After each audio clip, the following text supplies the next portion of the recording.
My job, bro. So fucking welcome to the podcast, bro. Thanks, man. I'm glad to be here. It's super casual. It's not that serious. It's literally, it's called like Find Your Path, and it's like where you started from to where you're at, and then what you're excited about, what you're going into the future, bro. So Love you, man. So you were born, and then what happened, bro?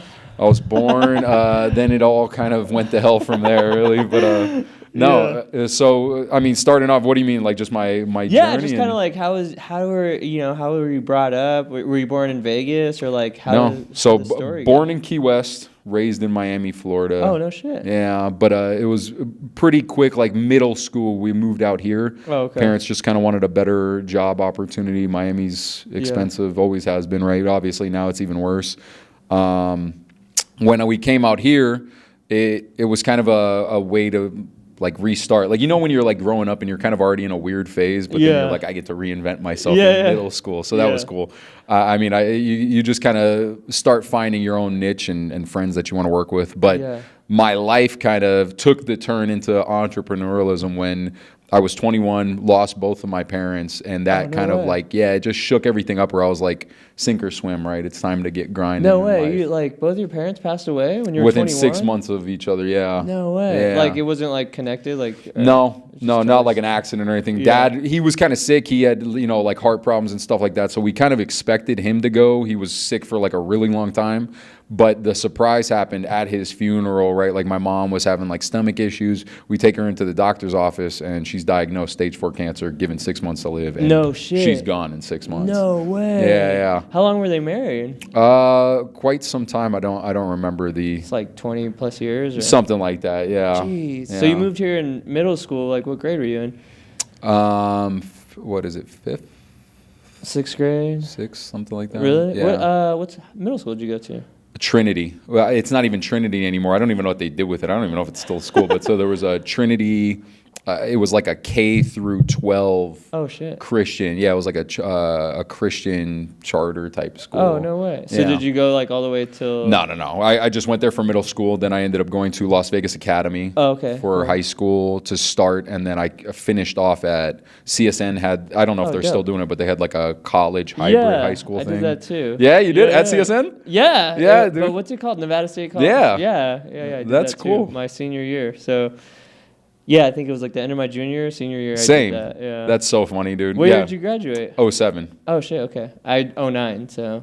Oh, it yeah. was like 08. I graduated a little earlier. Yeah. So, Dude, that's crazy. I haven't met anyone else, obviously. My wife for my did class. that too, bro. It's crazy. Yeah, that's weird. But it's super cool, right, to start off with, some college creds. Yeah, you do all your fucking basic stuff. Yeah, get it out of the way. Yeah. But, yeah, then I just kind of, at that point, obviously, it's a weird moment, right? If you've ever lost someone, you kind of know it's like, what do I do now? You know what I mean? Dude, that's crazy. Yeah. Yeah, what'd you do? So I just kind of figured it out, right? The biggest thing that I realized was like, I don't know shit about money. I don't know anything about, like, what am I supposed to do? What is life even about, bro? So I became a banker at Bank of America. And at 21? 20. I think I was 22 when they officially. That's pretty young too, bro, to like lose both your parents, like, Yeah.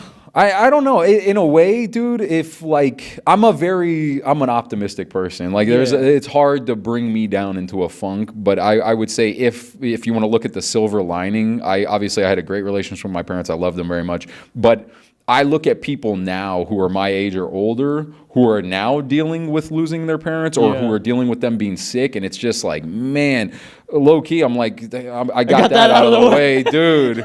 It's a drain, dude. When you're helping people who are sick and blah blah blah, it's like I am literally free and I'm just on a path, bro. Dude, that's wild. My dad's pretty sick. Sorry to hear take it. Care of him. Yeah, I mean, it's like he's been drinking a fucking bottle of tequila for like 40 years straight, so. He's pretty toast, but even like 5 years ago, the doctor was like, bro, you're out of here. There's no way that you're going to make it if you keep this up. And then fucking still, it's been like 6 years now. He's still like going hard. Dude, the tequila is keeping him going at this point. Yeah, bro. So, but yeah, right? You expect it. I take care of him. He's basically retired in Mexico, so I take care of him. Oh, wow. Financially, yeah. So he's like... he's staying alive and fucking keeping it going, and you know, tequila, bro, secret weapon. Yeah, just keep up with. So it's all right. I mean, obviously, like you could feel bad about it, but like you're right. It's like, you know, you can't let it bring you down, and it's part of life. We all gotta fucking die. Well, exactly, and that's kind of the biggest thing, right? As long as you've kind of come to terms with like the shit's gonna happen, sooner rather than later, right? And don't get me wrong, we all want more time with our loved ones, and we should have the most time with our loved ones. But at the end of the day, tomorrow's not promised, so let's make the most out of what we got, right? That's fucking sick. Yeah. So how did that, you think, like shape your like just the way your outlook of life? Like, do you think that had a major impact? Yeah, dude, and it has to. You know what I mean? But like, if I can be like real, and I'm gonna just disclose it all here on your podcast, right? But I was very much so. If my parents were still around, I'd probably still be on the tit, dude. Like I was, you know what I mean? Like you got it cake, right? Yeah. So it's like, why do anything else? But I think that was kind of the biggest shift. Was just like, now I have to figure it the fuck out. Yeah. And I did, you know what I mean? And that's why I say sink or swim. And it's like some people, I've known people who've lost their family young, and you see how different people kind of just like it'll ruin their life, or it's their success story. Yeah. You know? I mean, I didn't like officially, like I moved in and out of my parents' house until I was like 28. So I didn't officially like leave the house until I was 28, you know? Yeah. So it took a little while where like if you don't have options, like you have to. You exactly. Know what I mean? So you were a banker, and then what'd you do? Like how'd you get into like entrepreneur? Yeah, so I was a banker. I was going down the path of Merrill Lynch. So I was trying to become a financial advisor, right? Really taking that kind of approach to financial like literacy, right? Just learning about business and all that stuff. Then I kind of had like that Wolf of Wall Street moment where one of my clients, multi-millionaire, he was working in timeshare, and he's, you know, a high ticket salesman, right? And so when I say that Wolf of Wall Street moment, it was like, you show me a check for $20,000, bro, and I quit my job. I'm out of here. So it was literally like that, bro. I was just like, he said, I can get you a job if you want to do it. You can learn under me, whatever. And I was like, okay, well, 2-week notice. And that was kind of the craziest thing I've ever done, just because I was leaving a secure job, right? I was making decent money. I mean, I was probably breaking, you know, 80, 90, you know, after commissions at 22 years old, you know, and back in the day too, it was also a different number. So it was like, I'm leaving that and I'm going to go try this high ticket sales thing that I didn't really know anything about, right? Yeah. Because we were selling, a lot of people don't even realize banks, it's all sales, right? They sell you a credit card, they sell you a checking account, right? All this stuff. So I do that transition and I suck ass, bro. Timeshares are hard too. Well, yeah, it's definitely hard, but it was kind of determination. I was just like beating my head against the wall. I was like, I'm going to get this or I'm going to die trying. Yeah. And eventually it kind of clicked, like how high ticket sales works, like how to find what your client's actually looking for and, you know, fit the product into their life. Right. So that was kind of the major turning point for my life financially. And I think for most people, if you've ever done like high tickets or sales in general, right? Like making the step from W-2 employee to being your own business owner, right? It's a massive step. Scary as shit. Sometimes you're in debt. Like there's a lot of problems, but those who persevere, it's a much better life in my opinion. Yeah. You know what 100%. I mean? So that's kind of where it took a turn. That's when I met my wife, Carissa, in timeshare. Oh, really? Yeah. Oh, wow. And we just kind of got fed up with the industry. You know what I mean? We were just like, I don't feel good. It doesn't benefit everyone, right? Yeah. So it's hard to try and sell it to everyone, and it doesn't always fit in everyone's life. So that's when we were like, you know what, let's take a hiatus. So what year was that? This was I want to say we quit in 2017, 2018. And we decided, let's take a hiatus, and I bought an RV. We traveled the United States. No way. For how long? About almost a year. We would have done a full year, but my renter at my house was a friend of ours, and dude was not paying. And I'm talking, for 6 months, I'm living on my savings, and I'm paying this dude's bills. You know what I mean? So, so yeah, we had to beeline, get it back to Vegas, and evict and all that stuff, And then at that point, it was just like, all right, we got to make money again. What are we going to do? We didn't want to get back into timeshare, so we started looking at other options. We had some friends who went into solar. Mm-hmm. That's when we decided, like, we can create a solar company, and we did. And it was just well positioned where, so we're talking 2018, like towards the end of 2018, we're basically starting our solar company, right? So we've got no people. It's me and Carissa just work in this industry. Meanwhile, all of our competition had door knocking Massive teams and all this teams, stuff. yeah. So what I did was I created a digital selling platform where I can take, phone call sales, and I leveraged heavy on social media marketing when that was kind of like still a new thing. You remember when you could get cheap Facebook ads? Dude, yeah, literally. So it just worked out perfect time. And Braun, if you're a man of God like I am, you know that sometimes things just work out the way that they need to work out. And COVID happened, and I'm the only one with that digital presence, with a virtual sales platform. All those door knockers out of business. They can't go knocking on doors during COVID. So we shoot up to like #1 on the scene. Let's and go. just snowball the whole industry from there. You know what I mean? That's crazy, yeah. And that's fucking wild. That Facebook ads cheap, it's still a struggle. Like sometimes they work, sometimes they don't. But it's like I'm running a couple offers right now, and it's like sometimes it works, but sometimes it doesn't, and you need to like dial down your creative or your offer, and until you like figure out those first Sweet two spot. things, and then you start getting like cheap clicks, like where you want them to, or like cheap leads. Then it's like figuring out the back end, the sales process. So like that's where I'm at right now with this new funnel. Last year it fucking crushed, but it was a different offer. It was like last year was more like a consulting. You film your own content, we'll edit it, and then it was like a consulting, like education kind of consult. I don't even know what it fucking was. It was like pay me $2,000 and I'll show you how to figure it out. yeah, literally. And that shit crushed. But now trying to do it like to the Pathfinder offer, it's like not fucking converting. So I'm like, all right, I got to figure this shit out. But it's funny that you say that, because I feel like there's almost like that kiss at death, where especially if like your first 1 or 2 ads just crushes it, right? Yeah. Then you're never able to see that level, and you're like, what am I doing different, bro? Yeah. So you just got to keep tweaking it. Yeah. I mean, but the Pod Place ad, so I turned it on like Wednesday or Thursday or something, and for like the $99 offer, and I spent like $40 and made got the first booking, and they booked, it was like $300. They took like the 99 offer plus like social media edits and like there's a bunch of upsells. I saw. Thing. So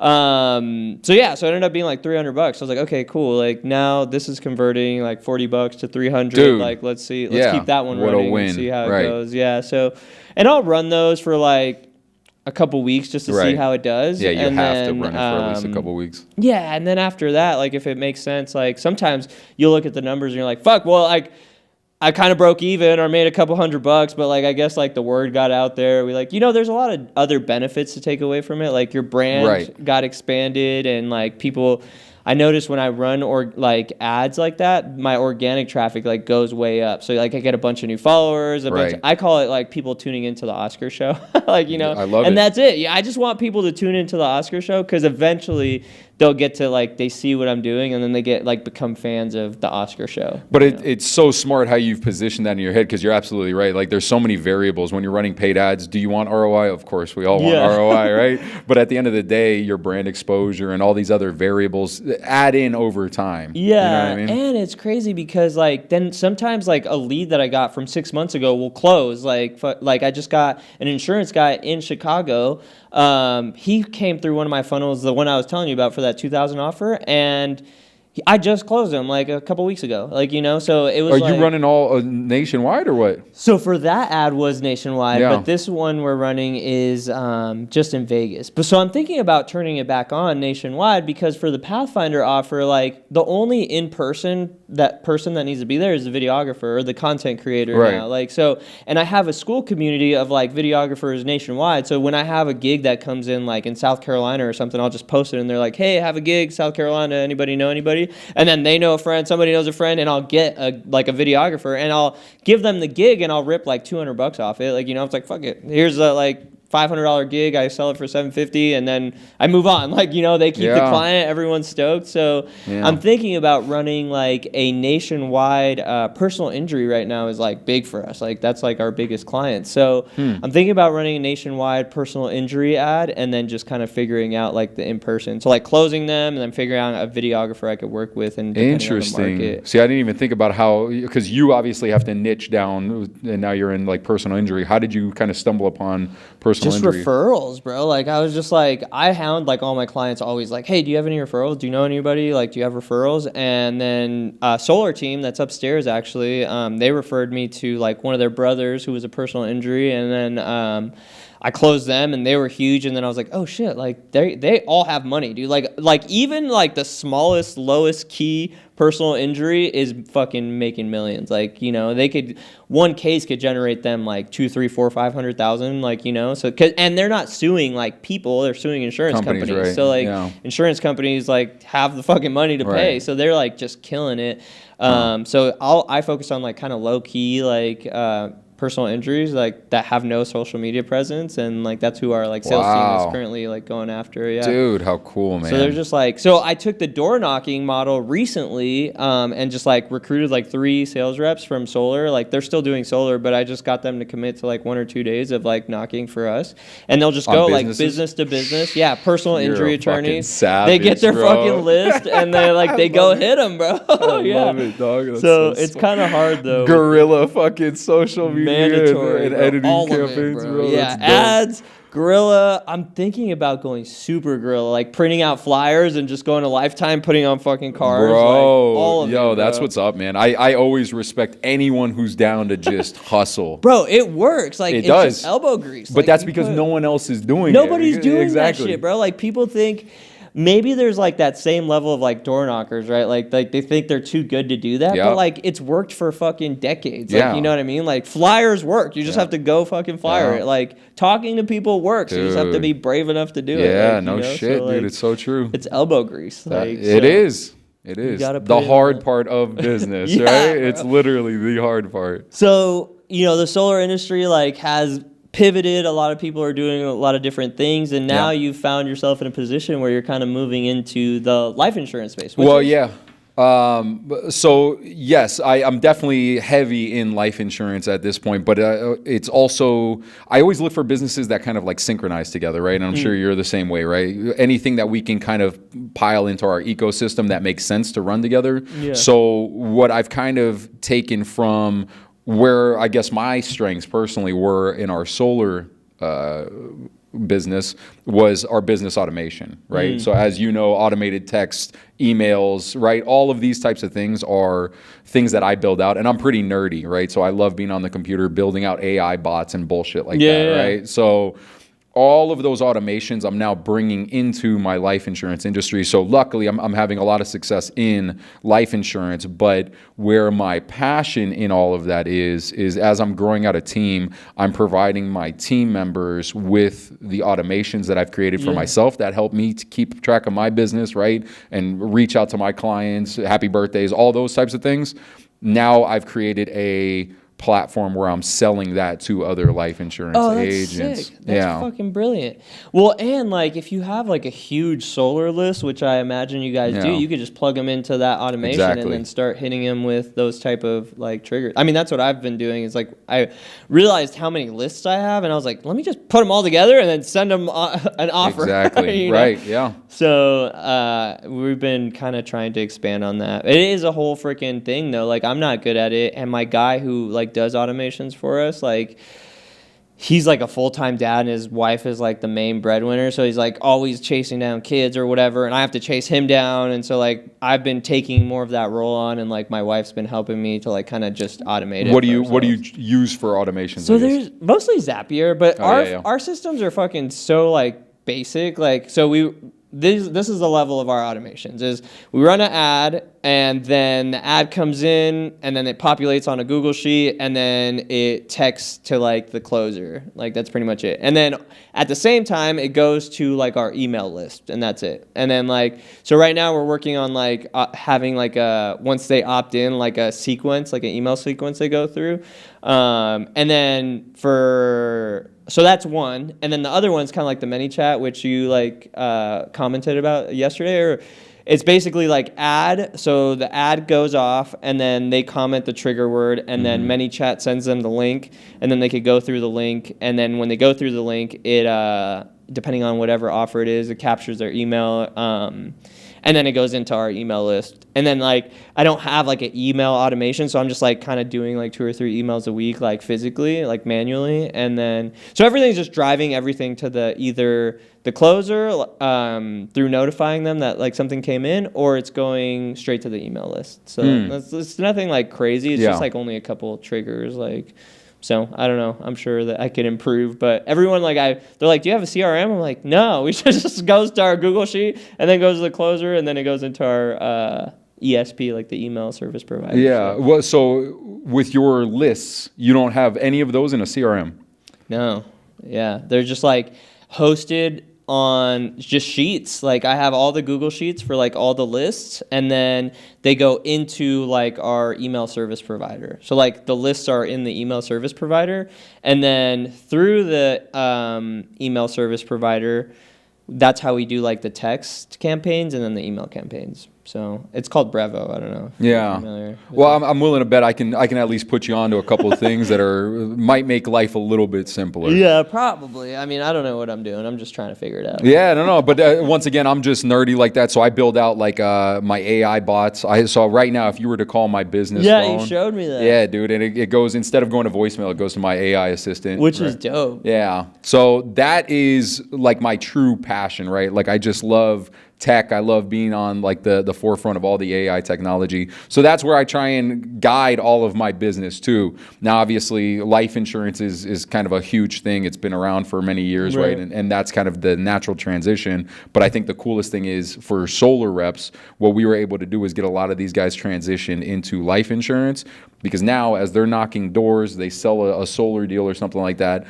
For, $10-15 extra a month, John and Mary, you can now have your entire house and solar panels paid off if, God forbid, John dies. Right. You know what I mean? So like adding in those types of benefits. Oh, that's pretty tight. Right. As a little upsell, just as an added thing that they could be selling. You know what I mean? Sick. Yeah. That's actually really smart. But it's all about the synchronization, man, of all the businesses. I mean, that's kind of like how this place was, right? It's like kind of synchronized with like what I have going on. You needed a studio anyway. Why not have a studio to rent out for people? Bro, and the story for this, I don't know if I shared you this story. So my wife, we have an e-commerce business, like a Jewish candle business. Oh, nice. And we're actually closing it down. We're in the middle of liquidating it. Just like the margins were not exciting, and it's like so much fucking work to like manufacture, package, ship, store. Like, all of that. Yeah, literally. So we're closing it down, and but originally we had that office. It was like on Sahara in Maryland, so it's like pretty ghetto. And there's like fucking my wife and my daughter were going there like every day. And one day I go and there's just like fucking crackheads everywhere. And then it seems like there's like a DEA like sting operation going on. Dude, what? And I was like, no fucking way. I was like, that's it. We're out of here. Like, so one of our clients is upstairs, and I knew they were like renting out spaces here, so I like signed the lease like almost the next day, and but then we got to build it out custom for like that place. Like that's why we got like these bare floors, because like wax fucking you don't want it to stick on carpet and shit. And so then she decides like she doesn't fucking want to do it anymore, and I was like, well, let's close it, fuck it. And but now I signed the lease for this place, right? Because it took like 3 or 4 months. Oh, that's this place? Yeah, that's here. Dude. So now I'm like, fuck, I got this space. I put like the money down on it or whatever. I was like, I guess I could make it a studio. So then I was like, fuck it, I'll just make it my own like office studio. But then I was like, I don't want to pay $1,800 a month for it. Like, fuck, like, why not just rent it? So then that kind of like evolved to this thing, and now it's like its own little like entity doing its own little business. Yeah, but it's so smart too, just because like it's like an up and coming thing. I've only seen a couple other like podcasts / whatever type of content studios. Yeah, but it's all, everyone that I've seen is kind of like bootstrapped and put together. Like, do you know of any like big businesses that are jumping onto this game yet? There's a guy that booked here.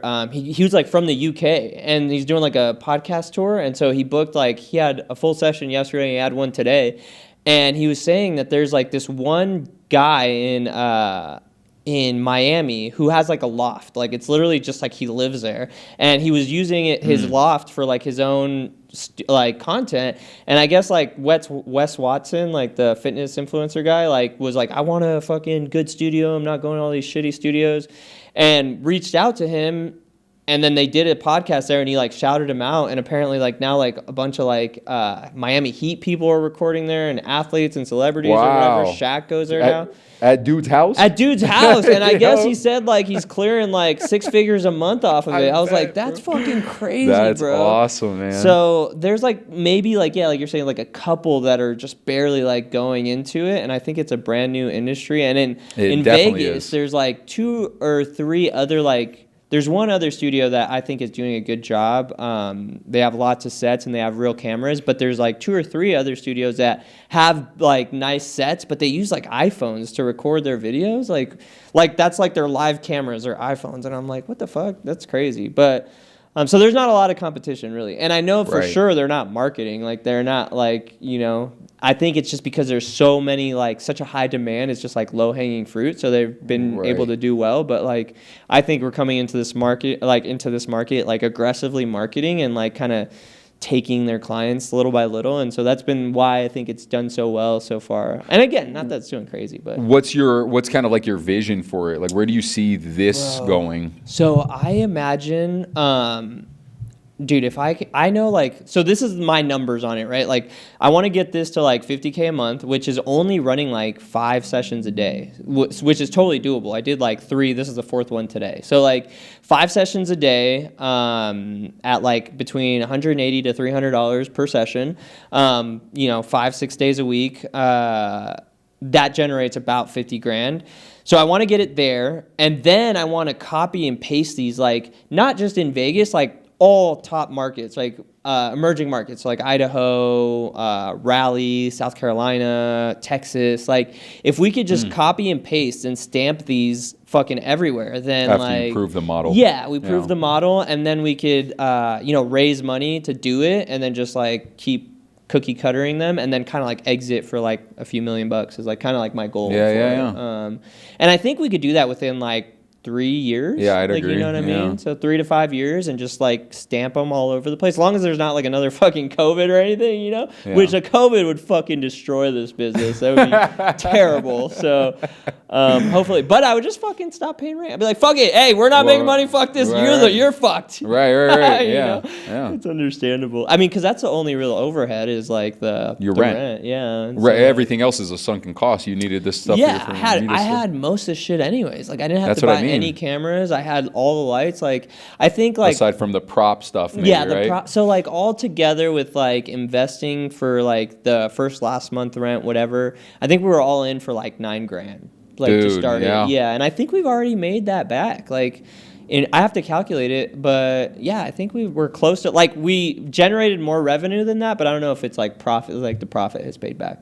Probably close though, and it's been like 90 days, a little more than 90 days. So we're on the 4th month of operation. Yeah, so like, well, I mean, shit, the fact that you're cash flow positive. Yeah, it's like good news, right? Yeah. So it's not terrible.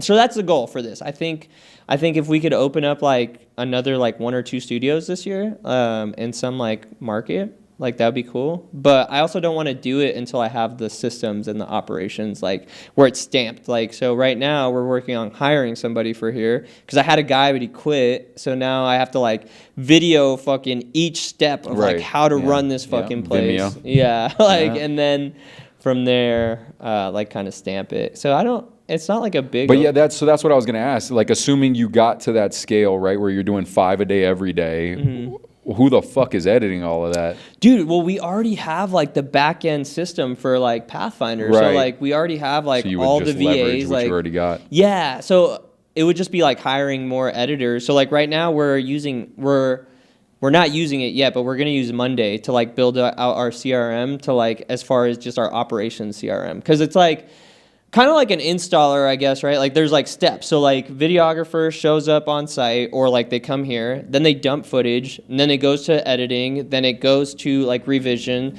then it goes to like, it depends, like if it's just for here, then it goes right back to client. But like for our Pathfinder service, then it goes to content plan, which is like graphic design, organization, copywriting. And then it goes to the client for review. And then it goes to social media, and then it posts. And then we like do it all over again. So that's like the whole ecosystem for it. So we already have that ecosystem running for here. Like once it gets to that scale, it's just like plugging it into like maybe a separate like CRM channel and just funneling it through there. It's like a shorter process than like the Pathfinder.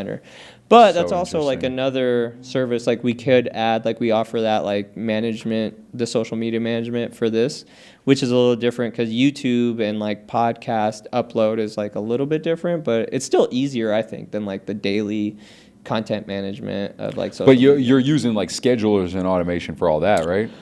Well, Jazz, I think does, that's like our operations manager. I think she does. I actually don't even know what the fuck she does. Yeah. It just, I see all our clients get posted. So hopefully it's working. Yeah, it's working. I don't know what the fuck she does. I love it. So, yeah.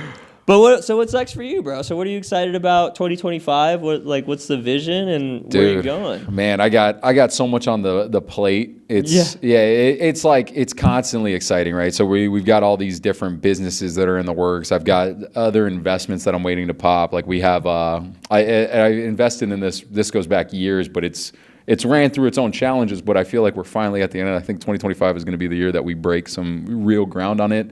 But we have, I don't know how much I can disclose on it, but let's just say there's going to be a new ride coming to Fremont Street. Oh, let's go. Yeah, and so the long story short on it is it's kind of like, think of an indoor skydiving machine. Oh, but it's outdoor. So there's just a giant net and a fan that's going to be having people float. Dude, that's crazy. You just like walk on it. I'm sure there'll probably be like ropes, velvet rope around it. Yeah, dude. It's like you're walking like...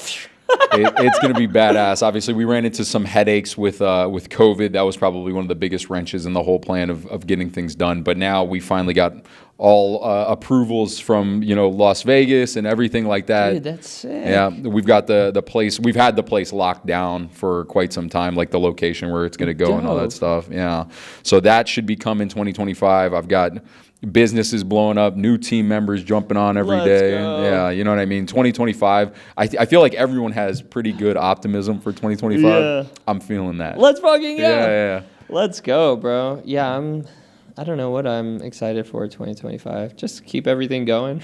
Yeah, right? Just keep the lights on, bro, and I'm happy. Yeah, keep the lights on. Just be fucking boring. Like, keep funding the investments. Like, I'm just slow and steady with just the investment side, dollar cost averaging. Oh, yeah. That's it, really. Just that, and then fucking maybe if things go well, like within the next 6 months, like start to like see about like the second location for this, and then I don't know. That's so cool, man. So let me ask you, because from a time management side, right? Obviously, you said that you're looking to hire another person to get in here to run this sort of operation, right? Yeah. What's your current time balance look like between Pathfinder and... Bro, so I had a guy fucking running this. His name was Bradley, but he moved here from like North Nebraska or something. I don't remember. Somewhere in the Midwest. He was all heartbroken. He's like, I'm leaving because my girl left me. And then he was here for like 2 weeks. He's like, fuck, I'm moving back. I was like, what the fuck, bro? Like, Big L, Bradley. Yeah, what the hell, Bradley? But so he was running the sessions. Now, I guess Pathfinder, luckily, bro, like pretty much 90% runs itself because of Jazz, because of the editors, because of Kenneth, because of McKenna. So, like, for the most part, it runs itself. It's just like I need to do more, I would say, like client maintenance, like, just like pop in, make sure they're stoked, they're happy, see if they have any criticism, whatever. Like, that's like my time management for Pathfinder. So I'll like pop in maybe once every other week to each client just to like see what's up, see how they're doing. So that pretty much doesn't take a whole lot of time, and it's like what makes me the most money, like really. So it's like I think of Pathfinder like an abused wife. Like I just like never fucking pay attention to her, and she pays all the bills and like takes care of everything, and I'm like trying to do some other shiny shit. Make more, bitch. Yeah. And then I'll be like, all right, yeah, I guess I should take care of her again. Right. Like, so I think right now, normally Pathfinder's pretty like automated. and that doesn't take up a lot of time. But recently, like since I've introduced like the sales team, like recruiting sales guys, like they've been fucking taking up a ton of time. Sales guys, dude, are the like neediest bitches needy, on earth, bro. So needy. Like even today, like one guy's like, did you lose faith in me? I'm like, bro, just go out there. Yeah. No, I didn't fucking lose faith. Just because we didn't talk today doesn't mean I fucking lost faith in you, dog. Like, you got this. Go fucking line another one up, bro. And like I can talk the shit because I'm the same way, bro. It's like we just have the most fragile, like everything about us, bro. Yeah. So that's been taking up a lot of time. And then this place has taken up time in regards to running the sessions until I get like somebody in here. But like the reason I don't feel like too pressed about running the sessions because like it seems like everyone that books is like a really, really high level dude. Like I met this guy fucking yesterday, and he was like a gazillionaire, bro, like tens of millions of dollars, like stock trader, and we just hit it off, bro. I was like, whoa, what the fuck? So like interesting. Yeah, so like everyone is really super successful, and they like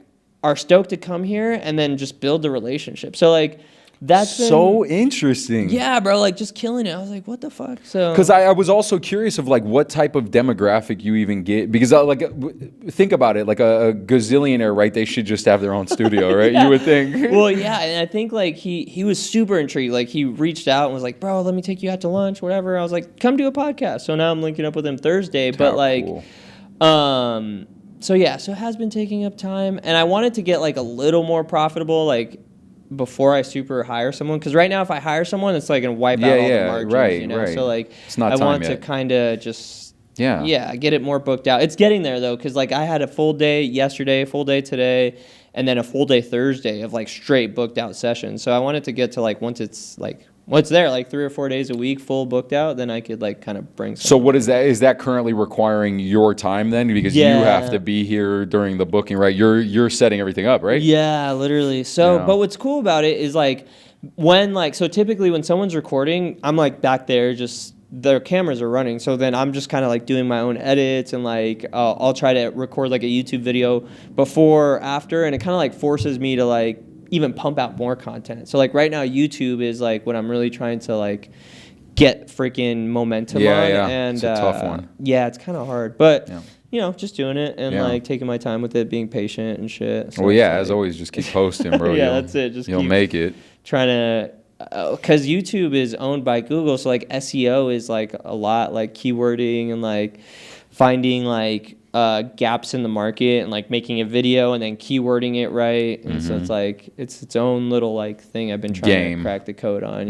So that's it, man. Just fucking trying to keep the dream alive, bro. That's like my saying. It's so you cool, know? Man. It's just like watching your progression, because I didn't know you originally when you met Carissa, you know what I mean? But I knew of you.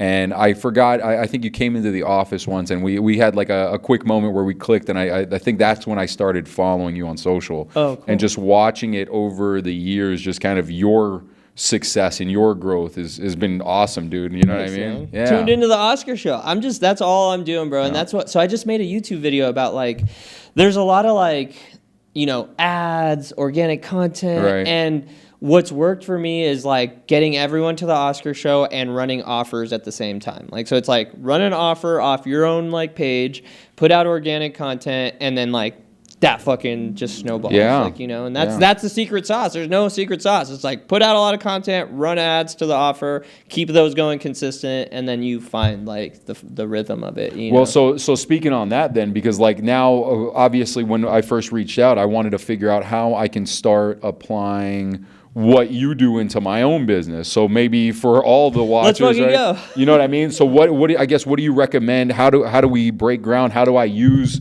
Pathfinder to fill my gaps, my needs? Well, it depends on the strategy, right? So like there's this dude, Mick, who I've worked with for a long time. He's a real estate investor, and he wants to get more deals. So his options right now is like run direct lead gen ads to get more deals. But what I recommended is like, start a podcast, bro. Start a podcast, run ads to attract realtors to get into your to feature them on your podcast.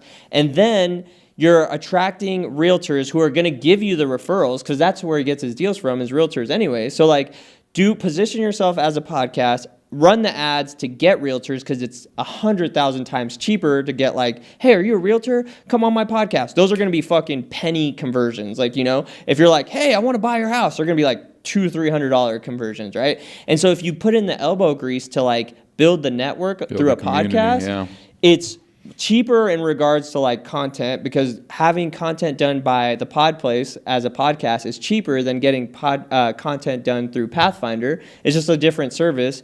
So it depends on the strategy. It's like, what are you trying to do with your content? Like, do you want to just like have the freaking Lucas show, like where it's just like kind of vloggy style, like it's entertaining? Are you recruiting reps? Are you like trying to lead gen for life insurance? Like, you know, what's like the overall goal, and then we could work backwards on like what it is, you know, you want to do. So I mean, great question, right? I think there's kind of two goals that I set aside when I'm thinking about the whole content journey, right? The first one is to be able to fund, right, continual, because at the end of the day, I get it. You know, the shit ain't cheap, right? That camera was probably more expensive than most of the shit I own. Yeah. So it's like when we talk about being able to fund it, I need viewers somewhere to be able to fit somewhere into one of my ecosystems that generate revenue to be able to fund the beast, right? But my goal with content is to build out my personal brand, right? So I know we dove into it a little bit before maybe cameras were even rolling, but I'm on a like kind of a whole PR journey, right? Where I have my publicist and they're getting me published in these news articles and things like that. And my goal is to just position myself as an authority in, you know, finance, in lifestyle. I'm big in philanthropy. Just this last Christmas alone, I gave over it was close to $7,000 to, just charitable organizations. And that was funded on behalf of my business. You know, we helped kids get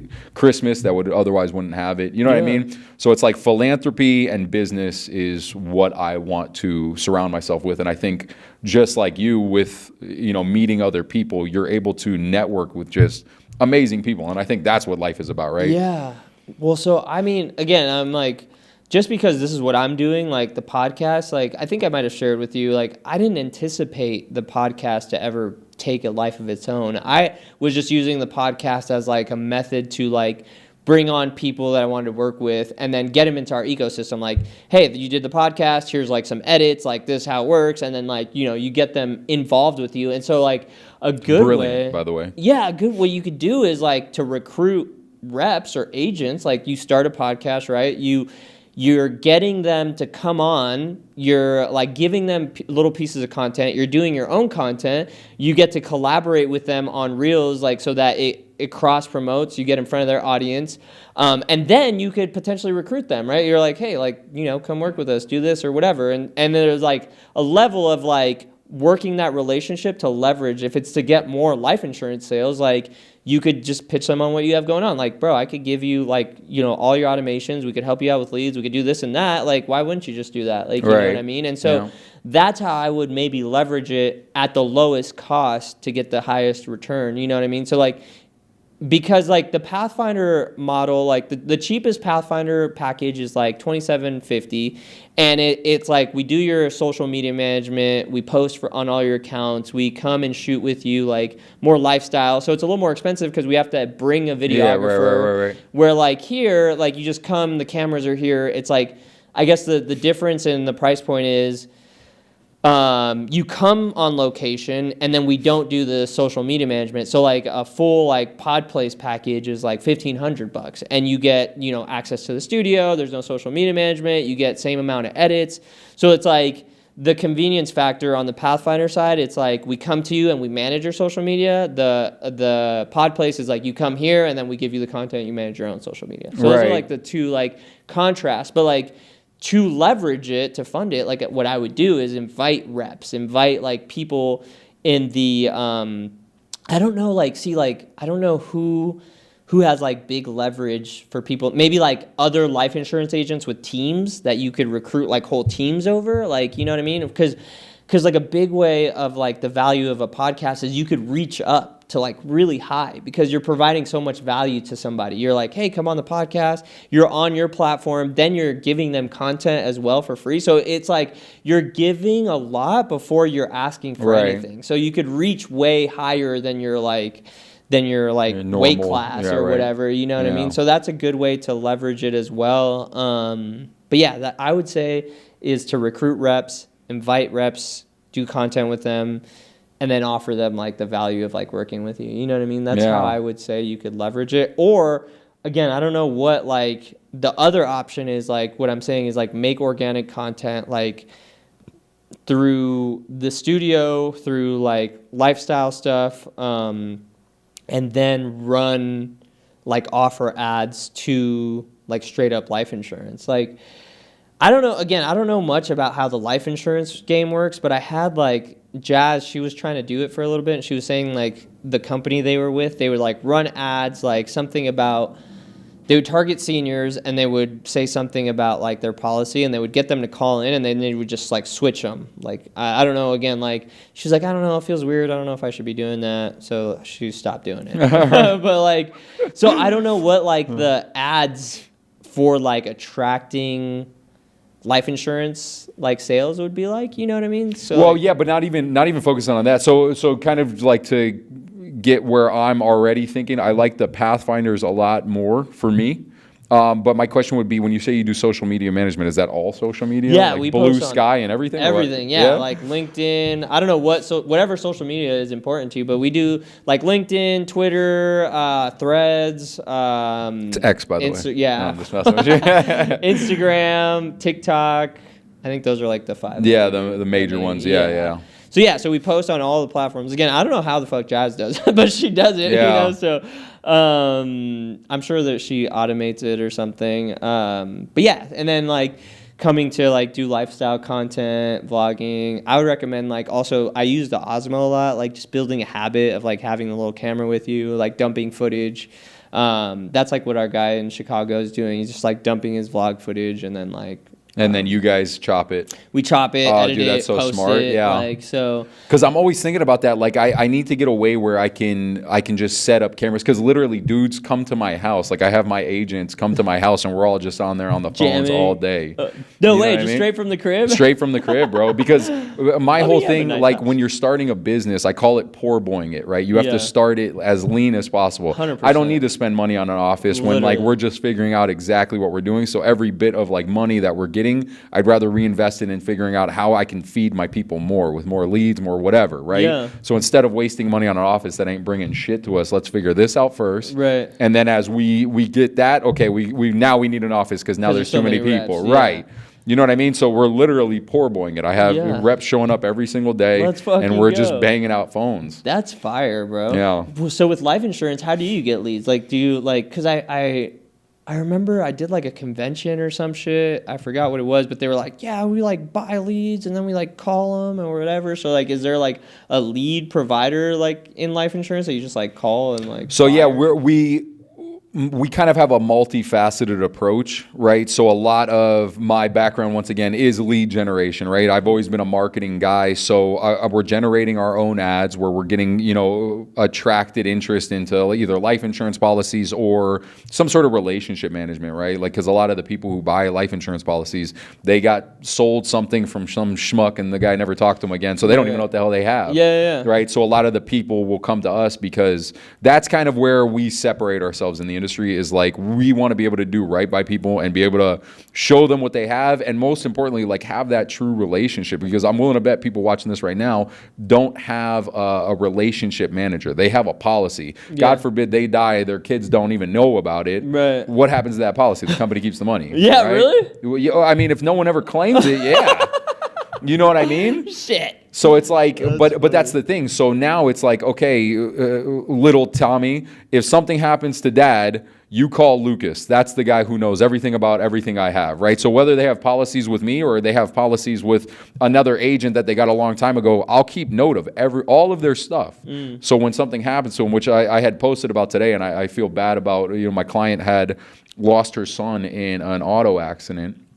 And obviously losing a son is already detrimental enough. But what she was thankful for was she was paying $27 a month for his policy. No Now she's way. getting $100,000 because of the death. And $100,000 doesn't replace her son. Yeah, not even but it sure as close. shit makes life a little bit easier during this hard time. Yeah. You know what I sure mean? She probably like could have sued the insurance company too, like of the like driver or whatever. Well, Unless it was yeah, his yeah. fault or something, You know what I but- mean? But But that's fucking nuts, bro. Holy Yeah. shit. That's what. So I was at again like another convention. It was like you're not a real insurance agent until you process your first like death or whatever. Yeah. So like that's kind of crazy that yeah. that people. And it sucks, but like we talked Yeah. about, it's a part of life. You know what I mean? So it's like the sooner people realize, because this is kind of the balancing act of every insurance agent, is like you're dealing with people that are too young and they don't even see the need of it, right? They're going to live forever, right? Yeah. And then you get towards the other side of the spectrum where it's like people Don't know even qualify. that they're going to die and now they no longer qualify because, they're sick with this, that, No the other way. thing. Yeah, oh, yeah. It's every day. Like today, I told you, I Yeah. got beat up, man, because it was like I ran, 8, 9 different apps for people. And it's like I have to tell them, No like, qualify. you, Dude, that's crazy. So at what point do you not qualify? Like in regards to like Yeah, so remember, it's just a risk balance, right? So these companies, which I work with a majority of the largest companies that provide insurance in America, and so these companies are weighing risk. It's essentially betting, right? Yeah. When are you going to die? Yeah. And now how they have figured it out from an algorithmic standpoint is like based off of this health criteria, based off of, if you're a smoker, a non-smoker, suicidal tendencies, blah, blah, blah, blah, blah, blah, blah, blah, right? They're like, I'm willing to put my money down on that. So they'll bet you that you're going to pay $50 a month and they're going to give you $50,000 if you die.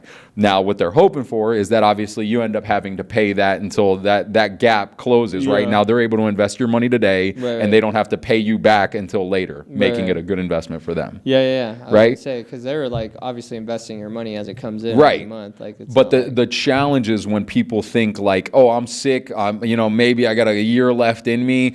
I need $100,000 and I only want to pay $25 a month. Like, homie, it ain't happening, bro. It ain't happening. dude. Or like, is there like if they are sick or whatever, could they like pay a shit ton? Like, all right, you pay $500 a month or whatever. Yeah, so there's things called guaranteed issued policies where if you're within a certain age bracket, doesn't matter. You can literally have cancer, AIDS, whatever, and we can get you approved for a policy. Now the catch is if you die within a period of time, 2 or 3 years, you're not getting the full face value. Oh wow. Yeah. So, but this is how the company's basically hedging their bet, right? Like we'll take the risk, but we're hoping that you're trending healthier, right? Yeah. But if you don't, then we give you your money back that you've paid into the policy plus some interest. So it's still a benefit to start Yeah. those types of policies, but it's like, once again, it's very expensive. And it's at the end of the road anyway. Yeah. Got a couple years to compound. It's not. Yeah. So, but I try and do the best. It makes me happiest when a lot of the times the people that I get a policy that are young,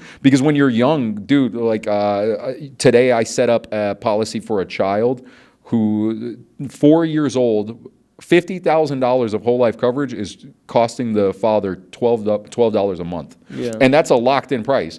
They'll be able to borrow against this policy. The kid can no buy way. a car by the time they're going to college, that type of thing. And because you started it so early, it's something that's going to be in play for the rest of their life. Are those like IULs or like what? No, like, that's just a whole life policy. We can Yeah. do IULs too. You know what I Yeah. mean? And then that's a whole new game, right? But that's more on like an investment type of an approach. A lot of the people just want to know that there's money, there's some sort of an investment as far as like, God forbid something happened, I need this. This is just a personal question. Like, so how does the IUL work? Like, I think I have like a general idea of it, but like, let's say like I came into a couple $1,000,000 or whatever, and I was like, I want to put like $500K into an IUL, and now it just like sits there until you like draw from it, or like I'm not. Yeah, so an IUL is basically leveraging the cash value that grows inside of a policy.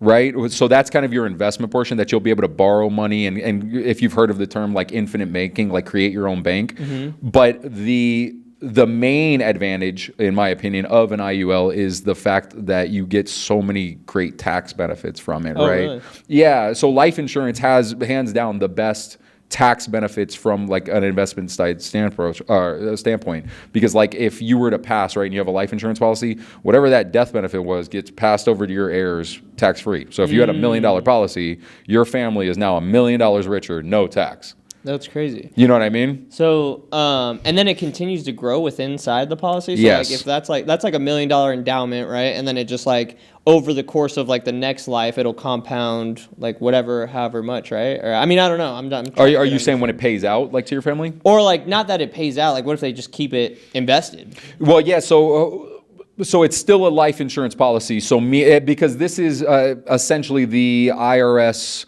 leniency on it, right? So it's still a life insurance policy, and that's very much what helps in this whole tax advantage of this. See. Yeah. So if someone who's insured on that IUL dies, that's getting cashed out. Oh, yes. I see. So they can't So say, it's not like no, we're pushed just over. going to keep that there. Now, you can do other things with it and roll it into other types of investments, right? There's annuities. There's all different types of things you can do with a lump sum of money. Yeah. But the whole idea of being an IUL is typically meant to give you, while you are alive, good things to do with this. So as it's growing in cash value, you can leverage that money that's grown in cash value, borrow your own money, right? And now because you're borrowing your own money, it's tax-free and you're paying interest to yourself. I see. And then you just keep paying into it. Keep paying on into whatever term right. you set for and yourself. now it grows, right? So it's continually compounding, even when you borrow that money. Oh, wow. So yeah, let's just say easy numbers here. Let's say you've accumulated $100,000 of cash value, and now you've borrowed that because you want to buy your next business. Yeah, Right. or So now your new business is earning its cash flow. This is still compounding at $100,000 from that 100,000. Correct. Wow, that's crazy. So I don't know where I read this. Maybe it was I think it was from Money Master the Games, the Tony Robbins book. Oh yeah. And I don't know what type of insurance policy it was or something, but it said something along the lines I can't remember his strategy, but you pay into an insurance policy for 20 years or something, and then you stop paying it and you could draw from it. It just pays you out a fixed amount. Is so that an similar. IUL, or? Yeah, well, so there's a few types of policies that can do something like that. I would imagine that one of the most common to do that is an IUL, and essentially what that is if you've been paying on it so long, that thing's grown in so much cash value, you can basically set it to where the cash value starts making your premium payments, and so that thing's growing, just making your premium payment. Now you don't look at it anymore. You don't have to pay anything anymore, right? It's essentially if it was structured correctly, which is why you have to know that you're going to the appropriate person who can set you up the right way. Yeah. If it's structured correctly, it should be growing faster than your payments are taking out. So I guess that's the value of an IUL, right? You just park $500 or $500, 500,000 there. It continues to compound and grow in cash value over time, and then at whatever the cash value is, you could borrow against it. What if you borrowed against it and you're paying it back and then you die? Yeah, so great question. So a lot of the times, especially when you talk about putting in 500K, that's called front loading, right? So you're putting in a fat lump sum of money. A lot of the times what you'd be able to do is borrow almost semi-immediately about 80 to 90% of that money right off the rip. So if you put that money in there, you could technically borrow it back relatively quickly, right? So it's almost like you're still liquid. Oh, wow. But now with this new program, right? But if you put in 500K on an IUL, your death benefit would most likely be in the millions, right? So let's just assume, right? Let's say you got $2 million in the life insurance policy as a death benefit. You put in 500K. You borrowed 400K, right? And you died the next day. Your family would get the 200 minus the 400 that you borrowed. Oh, okay, the 2 right? million. So it still worked out. They got a crap ton of money. Yeah. And you were able to use most of your money while you were alive. You know what I mean? So that's the benefits. It's the tax advantages, right? And that's why it needs to be structured correctly, because if it's structured incorrectly, it actually becomes what's called a modified endowment contract. And that's where it essentially loses all of its taxable benefits from a life insurance standpoint. Wow, that's crazy. Yeah. Yeah, so, because, I don't remember what type of policy he was talking about, but... yeah, he was saying something about, I got to figure it out, because I was like, that's kind of interesting. You could just max out your IUL year after year, and then after 20 years, you could just be all right, boom, and it pays you back an X amount, whatever it is. Yeah, so it sounds like a max funded IUL, or it also might even be some sort of an annuity that he was talking about. Annuity. Yeah. So what's an annuity? Yeah, so an annuity is a retirement vehicle, right? So it's designed for the Maybe exact it was an annuity. Yeah, for the exact scenario that you were talking about. If you were to put 500K into an annuity, depending on how it's set up, right, it's either a fixed rate of interest, which typically outperform where typical interest rates are at. So let's say your average bank, if you were to have that money in a savings account, let's let's just call it, 4%. Yeah. Maybe right now you could find an annuity that's going to fix you at 6, 7, 8%. Oh, wow. You know what I mean? So you're getting a much higher rate of return, guaranteed. Yeah. Right? But the good news is obviously if interest rates dip, you're locked in for whatever that term was on an annuity, 6 years, 7 years, you're staying up here at that fixed rate. Now, obviously the downside would be if rates go up higher, you're fixed. You're locked into that motherfucker. You know what I mean?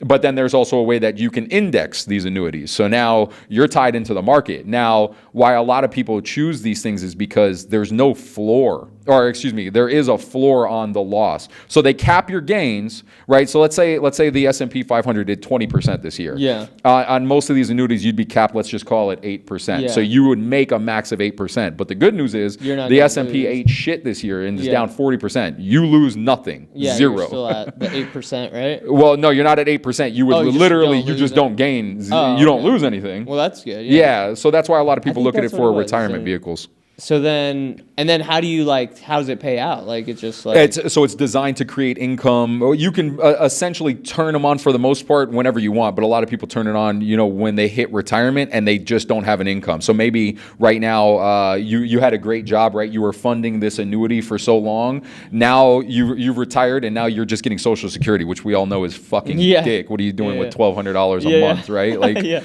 so and then a lot of people have less than that, so it's like you can't even sneer at it. But so then you turn on your annuity, and now this is just cutting you a check. Oh, no way. Yeah. For like how long? Just until you die? There's a couple different ways to set it up. So some of them, no matter what it was, the company will agree to until the day you die. Then some of them have what's called a joint of survivorship, to where you die, now your wife's going to get it until she dies, and then we keep the rest or whatever. You know what I mean? Yeah. So the annuity isn't tied to like any death benefits? No. So some of them can be structured where the death benefit could be, once again, the joint of survivorship. It could be pay out the remaining amount to a kid. But once again, there's so many different ways to set these things up. A lot of the time, when someone's setting up an annuity, what they're really looking for is just like, I need to make sure that I'm not just relying on Social Security income for my retirement. You know what I mean? Yeah. So it's just like and it compounds in the market, right? Compounds either in the market or at a fixed interest rate. Oh, I see. So, okay, so you would want like a combination. It's just like different asset class almost, right? Like your retirement for that, and then your IUL is kind of just to like borrow against for whatever reason, and you get the death benefit attached to it. Yeah, so. Well, and I consider like the IUL, I think, is probably one of the strongest tools for like the younger entrepreneur, right? If you have your money game at all together, having an IUL is just smart, because now you've taken care of your life insurance needs. Your family's going to get paid a shit ton of money. Plus, you have an investment vehicle that you can use while you're alive really well. Yeah, you know what I mean? Yeah, that's kind of like what I need to like get one of those. Oops, my bad. Setup. Okay, but yeah, that's like what I'm talking about. Like the boring shit this year. Like it's just like keep funding, dollar cost averaging, and then like pick another boring thing like IUL or like just keep fucking funding. Because the boring, steady, long-term things is like where you're gonna win, bro. There's no shortcut really to building it's wealth. like we can't call it a guarantee, right? But it's your chances of success go up dramatically as opposed to like putting it all on Dogecoin, right? Yeah, I mean, bro, that's I guess like my main theme for like the next like couple years is like solidifying wealth, because like I've earned a lot of income for a long time, but I don't feel like I really have any real wealth. Like, my net worth is not. These fucking brokers in here yesterday were talking about their net worth. I'm like, holy fuck, they got like serious net worth. Like my net worth is not shit. Like, so I want to just like solidify wealth and get to a point where it's like I'm fucking wealthy. Everyone can fuck off. Like, yeah. So like that's kind of like, I guess the real. And I said that to somebody. Apparently, like I don't know, like people think it's like not.